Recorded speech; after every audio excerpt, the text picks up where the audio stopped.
মারে গো আমি অন্ধ চোখে তো দেখি না গো এই যে বাবা ভিক্ষা দেন আমারে গো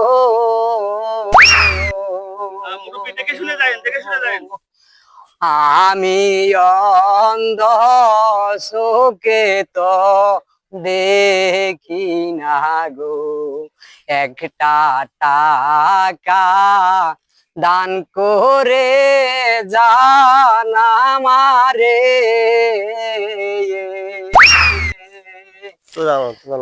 আসরে পাইবেন শান্তি কবরে একটা রাস্তে ভিক্ষা দেন গো লেঙ্গারে লেহেঙ্গারে ভিক্ষা আল্লাহর রাস্তে কেউ ভিক্ষা দেন আমারে। আমার দুইটা হাত নাই ভাই, ভিক্ষা দিলে বিফলে যাবে না। 1 টাকা দিলে 70 টাকা পাবেন আসলে। আল্লাহর রাস্তে আমার কেউ ভিক্ষা দেন, ভিক্ষা দিলে বিফলে যাবে না ভাই। আমার দুইটা হাত নাই ভাই।